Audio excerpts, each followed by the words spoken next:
ফ্রিজে কোনো কিছু থাকলে সেইটা পুরো বরফ হয়ে যায়। কালকে বাজার আনছিল, আপনাদের সাথে বলছিলাম, আজকে সেইটাই শেয়ার করব। হ্যালো এভরিওয়ান, আসসালামু আলাইকুম। কেমন আছেন সবাই? আলহামদুলিল্লাহ, আমরা অনেক অনেক ভালো আছি। দেশ এবং দেশের বাহির থেকে যে যেখান থেকে আমার ভিডিওটি দেখছেন সবাইকে জানাই অসংখ্য ধন্যবাদ। কালকে বাজার নিয়ে আইছিল একেবারে ওই যে আমি ভর্তা করতেছিলাম এর আগের ভিডিওটি, তো ওই টাইমে কিন্তু এই মুরগি আর ভুড়ি নিয়ে আসলো আর ডিম, মানে টুকটাক যা লাগে নিয়ে আসছে। তো ওই মুহূর্তে আমি মুরগিটা একেবারে ফ্রিজে রেখে দিছিলাম। তো এটা কিন্তু মানে বরফটা কিন্তু সেইভাবে গলে পারেনি, তার আগে আমি কাটা শুরু করে দিয়েছি। কাটতে যে খুব কষ্ট হয়েছে, যেহেতু অনেক ঠান্ডা, আমার হাতটাই ঠান্ডা লাগতেছিল। আর ডিম দেখে তো সানবি অনেক খুশি। এদিকে আমি প্রস্তুতি নিতে পারিনি, এর ভিতর যেহেতু মুরগিটা আমার ধোয়া হয়েছে এর জন্য আমি জাস্ট একটু হলুদ আর লবণ মেখে রাখছিলাম, হালকা একটু মরিচের গুঁড়া। আর এদিকে আমি বাটা মরিচ ছিল না, বেটে নিলাম, কারণ বাটা মরিচ দিয়ে রান্না করলে অনেক গুণ স্বাদ বেড়ে যায়। তো এইবার আমি ভালো করে মাখিয়ে নিচ্ছি। আর ইদানিং আমি এই মাখানো মাংস রান্না করতেছি, সত্যি অনেক টেস্ট, এমনি থেকেও আমার মনে হয় অনেক টেস্ট এবং ঝামেলা মুক্ত, মানে কোনো সময়ই লাগে না। আর এদিকে আমি 3টা চুলা জ্বালাইছি আজকে। সেই প্লাউ খেতে চেয়েছিল, যাই হোক আপনাদের এমনি একটু বললাম যে প্লাউ আমাদের অনেক দিন রান্না করে না, তো আজকে রান্না করব। তো এই যে ঘি দিয়ে আমি পেঁয়াজ দিয়েছি আর গরম মশলা আর তেজপাতা আর একটু রসুন বাটা আর আদা বাটা, আর কিছুই দেব না। তো ঘি দিয়ে আমি ভালো করে ভেজে নিচ্ছি। আর এই ভাজা ভালো হলে কিন্তু পোলাওটা অনেক ঝরঝরে হয়, আমারটাও ইনশাল্লাহ হবে। আর পুরোটা আমার ভাজা হয়ে গিয়েছে। আর এদিক থেকে আবার গোশ নাড়া দিতে হবে যদি লেগে যায়, মানে বললাম না যে আজকে 3টা চুলা জ্বালাইছি।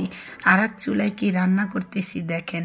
এরপরে আমি এই গোশের যে আলুগুলো দিব, এই যে এই চুলাটায় আবার আলু দিয়েছি। তো কি বলবো, একবার খুন্তি এদিকে, একবার ওদিকে, একবার ওদিকে, মানে আজকে পুরো পাগল হয়ে গেছি। আর আলুগুলো ভেজে নিলে কিন্তু অনেক মজা লাগে। আর এদিকে এই যে মাংসটা কিন্তু আমার ভালো করে কষানো হয়েছে। আর এই মাংস তো একটু জানেন অনেক শক্ত হয়, এই জন্য কষানোতেই কিন্তু 80% সেদ্ধ করা লাগে। আর পোলাওতে যদি আপনি দুধ না দেন, ঘি না দেন, তাহলে কিন্তু পারফেক্ট সেই স্বাদটা আসে না। যারা যারা দুধ না দিয়ে খেয়েছেন আর দুধ দিয়ে খাবেন, অনেক কিন্তু ভালো লাগে। তো আমি দুধ দিয়ে দিলাম। আর এদিক থেকে আমার ভাজিটা মানে আলু ভাজাটা হয়ে গেছে। এইবার আমি পেঁয়াজ দিয়ে নিচ্ছি। আর এই পেঁয়াজ দিয়ে কি করব, আমি 3টা ডিম ভুনা করব। আসলে কেউ খাবে না ডিমগুলো, আমার বাচ্চারা খাবে না।